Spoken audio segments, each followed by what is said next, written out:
Jadi di kamar ini itu tempat kita mencurahkan isi-isi hati kita. Dari hal-hal yang penting banget sampai yang nggak penting kita omongin di sini. Jadi di sini itu bersama aku Zeta, Aku Nala. Dan aku Mutem. Sebelum kita masuk ke pembahasan kita nih, aku mau nanya dulu ke Zeta sama Nela. Pernah nggak kalian ngalamin perubahan dari zaman dahulu ke zaman yang bergantung kepada dunia digital? Pernah nggak teman-teman? mungkin dari aku dulu ya. Boleh. Kalau dari aku sendiri tuh kayak ngerasa banget gitu. Kayak ini tuh perbedaannya tuh yang emang ada banget. Mungkin dari yang apa sih awalnya kita tuh main petak umpet, sekarang tuh mainnya udah main Mobile Legends kayak gitu lah. Itu kerasa banget. Ih, tapi bener banget tahu. Aku dulu yang suka main masak-masakan di pasir, pakai tumbuh-tumbuhan, diulek-ulek. Nah, sekarang udah nggak gitu guys. Kita bisa main di HP. Kita bisa main cooking mama, main masak-masakan di HP. Jadi nggak perlu yang ulek-ulekan kayak gitu lagi sekarang. Kalau aku simpulin nih ya dari Kak Zeta sama Kak Nela, sekarang tuh dunia udah bergantung sama yang namanya digitalisasi guys. Bener banget. Begitu juga negara. Kalian lihat nggak semua kementerian apa gimana tuh dia ada websitenya teman-teman, ada sistemnya. Jadi aku tuh kayak merasa sekarang tuh udah bergantung kepada digital semua nih. Nah, dilihat dari jawaban Zeta sama Nela tadi teman-teman, dan juga kesimpulan aku yang mana negara itu, bahwa seluruh dunia itu sudah bergantung dengan digital, kita muncul nih ke satu pertanyaan, apakah hukum humaniter internasional itu masih relevan di era sekarang teman-teman? Tunggu. Hukum humaniter internasional itu apa sih sebenarnya? Duh, ada yang bisa jawab nggak ya? Nah, jadi tenang. Zeta yang jawab Jadi aku teman-teman. mau jelasin apa sih hukum humaniter.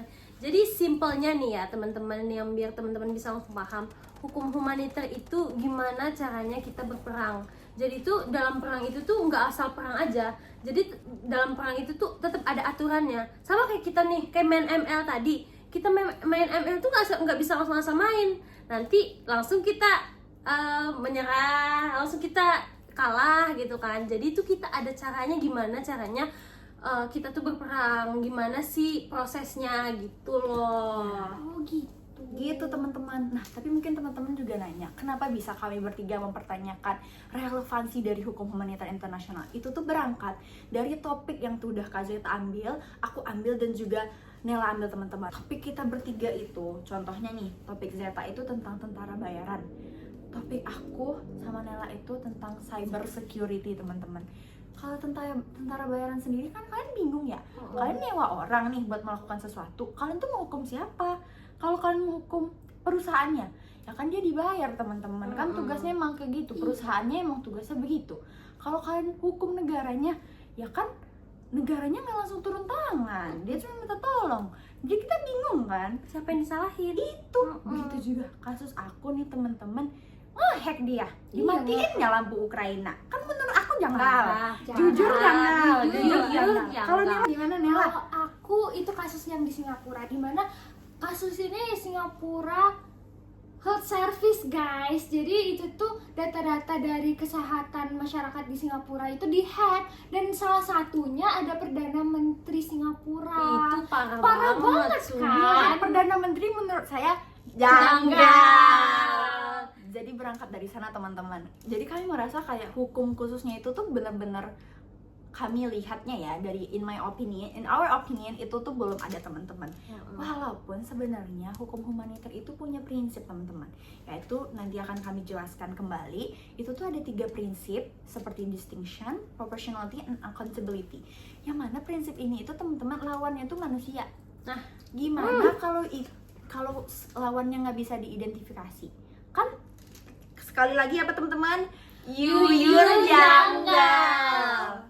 Oke, tanpa berlama-lama teman-teman, kita bahas saja kasus kita satu persatu. Mungkin boleh nih dimulai dari Kak Zeta tentang tentara bayaran. Kepada Kak Zeta, dipersilakan. Oke, jadi aku langsung mau bahas tentang tentara bayaran ya teman-teman. Kebetulan kemarin tuh aku kayak presentasi kan, emang tugas presentasi. Aku tuh ngebahas tentang tentara bayaran atau PMSC. Nah, jadi PMSC ini tuh memang tentara yang dibuat dan dibayar gitu loh. Jadi nanti negara-negara yang mau memakai silahkan gitu kan. Nah, jadi itu kasus aku sendiri itu ngambil dari kasus Yaman. Kasus Yaman yang waktu itu tuh kerajaan Houthi itu tuh lagi turun. Jadi Uni Emirat Arab ini datanglah buat bantuin. Jadi tapi karena Uni Emirat Arab ini kaya, jadi dipakailah si tentara bayaran tersebut atau si PMSC ini. Nah, dibayarlah kan, sampailah udah ada korban, udah ada warga-warga yang udah diserang lah gitu. Parah banget itu Kak Zeta kalau udah sampai Parah penyerangan. kan? Makanya udah ada korbannya. Sampai sekarang tuh kita nggak bisa nyalahin siapa-siapa. Kita salahin negaranya juga nggak bisa. Disalahin tentara juga nggak bisa, karena tentara itu memang ditugaskan untuk, dan dia dibayar gitu loh. Jadi ya siapa yang harus kita salahkan gitu guys? Bingung semuanya, bingung. Yang bingung Pegangan, yuk kita pegangan dulu teman-teman semuanya. Oke, kita lanjut aja ke kasus kedua. Aku dulu apa Nela dulu nih? Kamu dulu aja deh. Aku dulu aja. Jadi ini tuh kasus tentang jadi di Ukraina itu dimatiin gitu loh lampu ya teman-teman. Jujur mungkin teman-teman familiar. Jujur, ada apa ya? Familiar. Kalau ini tuh pemadaman jaringan listrik di Ukraina oleh Sunworm Group teman-teman. Sunworm Group ini tuh walaupun sebenarnya tidak benar-benar clear kalau dia stated kalau dia under Russia, cuman ini tuh memang ada disangkut pautkan lah sama unit namanya, bentar teman-teman cek dulu nih, kita takut misinformasi. Itu ada namanya GRI unit 74455, yang mana unit ini tuh memang unit cyber Rusia itu sendiri teman-teman. Nah, targetnya tuh apa sih, bentuk targetnya tuh apa sih? Dia targetin Gradu teman-teman, bener-bener lampu ini dimatiin. Kemarin aja di Sumatera teman-teman. Kalau kami kan emang dari Sumbar nih, mati lampu teman-teman. Udahlah HP baterainya habis, paket nggak ada, lagi di jalan teman-teman. Lampu merah mati teman-teman. Itu tuh bikin kemacetan parah teman-teman. Parah, chaos, semua chaos. Kita parah kan bingung, situ. ini bingung. Apalagi banget panas kak panas. Aduh, izin panas panas. banget. Nah, kalau kita lihat di kasus ini, apa dampak serangannya? Dampak serangannya itu 230.000 warga Ukraina Barat mengalami pemadaman listrik selama 6 jam. 6 jam. 6 jam, teman-teman. Bayangin aja Bayangin. sampai typo saking kagetnya. Dan ini tuh pemadaman Gradu transmisi Kiev. Kalau aku nggak salah, Kiev ini tuh bisa dibilang juga kayak capital city-nya teman-teman. Dan lumpuhnya sistem call center. Udah mati lampu, ngadu nggak bisa. Gimana itu ceritanya teman-teman? Hidup zaman purba. Nah, jadi ini tuh kalau aku melihat sendiri ya teman-teman, karena ini tuh cyber, kita tuh juga serangan ini terjadi begitu saja. Kalau dulu perang konvensional itu di dalam HI itu tuh kita kayak ada plannya teman-teman. Gua mau nyerang lu, siap-siap gua serang tanggal sekian. Nggak bisa teman-teman, tiba-tiba mati lampu 6 jam. Gimana ceritanya coba? Nah, aku pun juga ngelihat dalam kasus ini itu hukumannya aku lihat nggak ada teman-teman.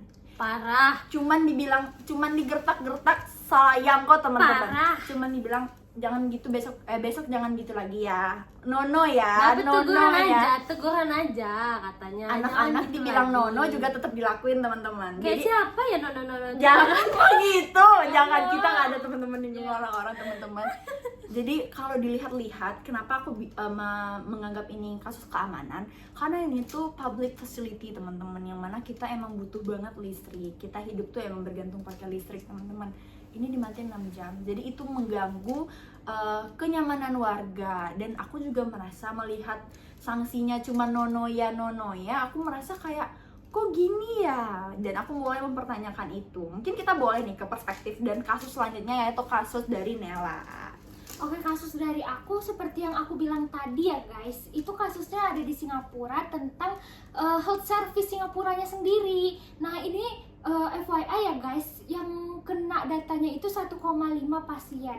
Banyak Jahat banget, sih, Kak. 1,5. ya kan? Jahat Jahat. sih. Nah itu tuh kayak bingung kan, ini siapa sih yang ngehack?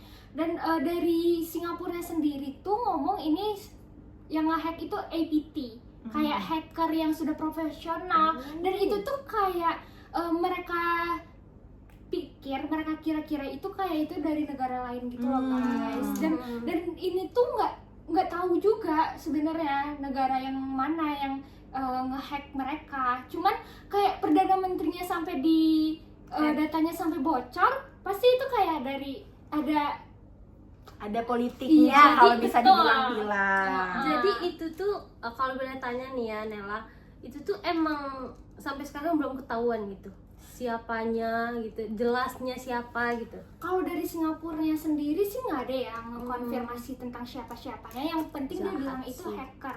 Nah itu kan bahaya banget ya guys, hacker-hacker begini. Apalagi ini sampai perdana menterinya di hack juga. Terus kita kan juga kayak takut lah masa data kita bocor gitu. Nah Singapura sendiri dia tuh menanggulanginya dengan cara memperbaiki dari sistem Singapura sendiri. Maksudnya sistem health service-nya itu sendiri dia perbaiki lagi, dia evaluasi lagi. Itu sih kalau kasus dari aku. Mau nanya dong Nela. Boleh. Berarti yang bertindak tetap negaranya sendiri ya? Iya, Ya. tuh. Itu Udahlah sih kena tanggung jawab sendiri. sendiri. Iya, Itu betul. sih Sedih parah, banget. parah, parah. Singapura semangat ya Singapura ya. Semangat Singapura, tapi untung Singapura best. Best. Penanganannya best sih. Iya. Soalnya kalau dan misalnya kita gercep guys dia. soalnya kalau misalnya kita udah dihack kayak gitu, panik nggak sih? Parah. Dan Iya. penanganan kita pun nggak ada yang ngebela, itu jahat sih. Semangat teman-teman. Nah kalau aku mau melanjutkan nih, respon dari komunitas internasional waktu kasus Ukraine ini tuh apa teman-teman? Sekali lagi dia hanya mengecam teman-teman, dia mengecam agresi cyber Rusia terhadap komunitas Euro-Atlantik. Kenapa nih sampai ada komunitas Euro-Atlantik? Karena kita tahu nih Ukraine sendiri kan itu bagian dari NATO. Jadi pengecaman ini tuh bilang kalau jangan sampai kelakuan lu tentang hacker-hacker ini tuh sampai nih ke geng kita. No katanya, no. Cuman hanya itu aja teman-teman, dan mereka tuh baru akan mereformasikan regulasi keamanan cyber. Jadi ini tuh kayak mereka baru memulai teman-teman, karena kembali lagi dunia itu sekarang udah bergantung ke digitalisasi. Kalau di Zeta sendiri dunia ini udah cara mainnya udah licik teman-teman. Betul. Udah bisa Udah nyewa-nyewa parah dia. banget. Udah bisa nyewa-nyewa begitu teman-teman. Nah, tapi ya dari aku sendiri juga ya, sampai sekarang tuh kayak ngegantung gitu loh. Jadi pas udah ada korban, udah ada yang banyak lah gitu kan yang jatuh gitu, otomatis kayak rugi dong. Kayak kita tuh niatnya si Uni Emirat Arab ini niatnya membantu Yaman kan, tapi malah kena juga gitu. Jadi kayak pas kita mau salahin juga nggak bisa, karena siapa yang mau disalahin gitu loh. Jadi disitulah letak kayak di mana sih hukum humaniternya itu gitu loh teman-teman. Benar teman-teman. Nah itu masalahnya yang dibingungkan sampai sekarang gitu loh, ketidakjelasan atau ketergantungan itu yang bikin kita heran sampai sekarang. Benar, kalau aku melihat ya teman-teman, karena perang dulu itu benar-benar langsung turun lapangan guys. Yang kalian lihat di PUBG, di Free Fire itu ada di dunia Nyata, nyata. sekarang nyata. Nyata, makanya dulu hukum itu memang tentang kalian tuh harus ngebedain yang mana yang lawan kalian, yang mana warga sipil. Itu namanya prinsip distinction. Kalau yang proportionality, ada yang tahu nggak nih proportionality apa nih? Oke, aku mau jawab nih. Kalau proportionality itu lebih kayak ke penggunaannya itu nggak usah berlebihan. Jadi secukupnya apa yang dibutuhin dipakai gitu. Jadi nggak perlulah banyak-banyak menggunakan sampai perang duar padahal Nggak perlu. nggak perlu. Jadi jatuhnya nggak Butuh sedikit proporsional. aja gitu loh. Iya, gitu Jadi ya. nggak boleh berlebihan ya. Berlebihan. Berlebihan. Nggak baik guys Nggak berlebihan. baik. Tuh. Ada lagi nggak nih Secukupnya prinsip? aja. Nggak nih prinsip dari HHI nih Nel? Ada guys, satu lagi itu military necessity. Jadi kita nggak perlu deh pakai bom kalau misalnya nggak diperluin, nggak perlu pakai bazooka, nggak perlu pakai apapun yang nggak diperluin gitu, yang secukupnya aja, yang perlu aja. Benar Betul. teman-teman. Jadi nggak usah tiba-tiba asa gue pengen nyoba nih bazooka gue mantep nggak? Jangan. Nggak boleh. Itu nggak boleh karena itu bisa kena warga sipil. Oh, Yang mana Betul. keprinsipan tadi distinction harus dibedain yang mana yang lawan, yang mana warga sipil. Jangan semua orang lu ajak berantem. Kagak begitu di hukum humaniter internasional, Betul. teman-teman. Nah, kalau dari prinsip-prinsip tadi kan jelas ya. Kalau military necessity ada barangnya. Kalau proportionality kita melihat proporsionalnya tuh dari tindakan yang ada di lapangan. Kalau distinction kita ngelihatnya dari orang, yang mana yang lawan, yang mana yang warga sipil. Coba kalau cyber war, Waduh. cuman lewat ini guys, Tiba-tiba dari rumah juga ini ngehack, jatuh, shutdown, itu juga bisa kita bilang ke perang teman-teman, karena dia mengganggu keamanan. Ini juga tentara bayaran teman-teman. siapa yang mau Kita disalah? tuh nggak tahu gitu loh ke siapa ini tanggung jawabnya tuh mau kita kasih kemana teman-teman. Jadi mungkin teman-teman ada yang bertanya kan kayak jadi tentara bayaran itu worth it nggak sih? Ada. Coba. Sebenarnya ya kalau dibilang worth it sih setengah-setengah ya. Karena kayak itu tuh buat keamanan juga. Jadi kalau misalnya nih kita mau nyerang negara gitu kan, kita tuh perlu perlindungan gitu loh. Jadi kita bisa aja pakai si tentara bayaran ini. Cuman ya itu minusnya tentara bayaran ini juga nggak bisa asal asal cemplang-cemplung, asal tembak sini tembak sana. Jadi kalau misalnya udah ada yang korban nggak bisa disalahin gitu loh. Jadi kayak lebih kayak ke penggunaannya aja sih teman-teman. Mau nanya dong Zeta, Boleh, kalau masalah aku pernah dengar nih di kelas kalau PMS ini bisa nganter bareng juga ya. Dia juga boleh nih katanya kalau mengantar bareng, sini saya bantu, itu benar nggak tuh Zeta? Benar. Itu tuh benar boleh. Soalnya tuh PMS ini tuh juga ada bagian yang dimana dia tuh nganter barang-barang yang dilindungi gitu Dilindungi, loh. Dilindungi. Jadi tuh kayak dia tuh emang karena itu barang-barang yang emang harus dijaga ya. Jadi tuh dia yang nganterin karena kan private military Security company teman-teman. itu. Jadi emang dia tuh emang diperbolehkan gitu loh nganter-nganter barang gitu loh. Tapi mungkin dalam prosesnya itu teman-teman, kan tadi nih soal nganter barang nih, ada juga kalau nggak salah PMS ini tuh dia kayak karena dia ex military personel, jadi kan emang udah gacor ya Kak Zeta ya, Iya, pasti kayak pengalamannya udah gacor teman-teman, dia udah sering turun lapangan. Mungkin ya menurut aku nih, kalau dari pandangan negara mending kita sewa yang udah gacor nggak sih? Nah iya karena Betul. mereka tuh udah dilatih, Iya. mereka tuh udah profesional Udah gacor gitu pokoknya. loh, udah mantep. Situasi genting, situasi genting nih teman-teman. Kalian mau ngajarin dari nol, apa ini ada nih yang udah Udah gacor? udah mantep gitu. Kak Zeta sendiri milih apa? Iya udah gacor Nela lah. milih apa? Itu yang gacor yang Itu mantap. teman-teman, kita juga milih yang gacor kalau ditanya. Cuman mungkin orang-orang ini tuh melanggar hukum, di situ salahnya, di situ guys, kenanya. Mungkin mereka perlu lupa baca. Lupa baca ingat. parah menurut gua. Lupa baca parah. Mereka lupa aturan kemana aja gitu. Turun kemana aja juga parah. Iya mungkin. Iya, mungkin kita nggak ada yang tahu. Gitu, Correct me if I'm wrong ya. Iya. Nah, teman-teman kan Ya. udah pada dengar ya penjelasan dari kita semua tentang kasus-kasus kita, dan kita bertanya-tanya tentang hukum humaniter itu masih relevan nggak di kasus kita ini. Dan kalau menurut aku sendiri sebenarnya masih relevan guys, cuman butuh penyesuaiannya aja. Nah kalau menurut kalian gimana nih Mute sama Zeta? Setuju. Gimana? Zeta dulu Setuju. deh. Sebenarnya relevan, cuman ya perlu banyak diperbaiki lagi aja gitu loh. Benar, aku juga setuju teman-teman. Kalau kita ngelihat diri kita sendiri nih, dari zaman dulu sampai zaman sekarang kan kita ada penyesuaian ya, kan kita ada proses namanya teman-teman. Jadi mungkin untuk hukum humanitar internasional itu juga bisa berproses untuk menyesuaikan dunia yang sekarang tuh udah kompleks teman-teman. Betul banget. Jadi mungkin kita jawab aja kali ya pertanyaan kita di awal tadi. Apakah HI itu, apakah hukum humanitar internasional itu masih relevan di era sekarang? Jadi jawaban kita apa teman-teman? Masih relevan. Tapi perlu penyesuaian teman-teman, karena kembali dunia itu kan sekarang udah berbeda Beda. dari yang dulu Betul banget teman-teman. Iya, jadi mungkin boleh nih aturannya dibikin lebih sesuai dengan apa yang terjadi di Benar-benar. iya di dunia sekarang. Dan tadi kan aku juga udah mention nih di kasus aku kalau mereka tuh emang lagi ada reformasi nih untuk tentang serangan cyber teman-teman. Mungkin segitu dulu nggak sih dari kita? Udah dulu kali ya ya. pembahasan kita kali ini ya. Oke, mungkin mulai dari aku Mute pamit undur diri. Aku Zeta. Aku Nala. Sampai Sampai jumpa ketemu di di TK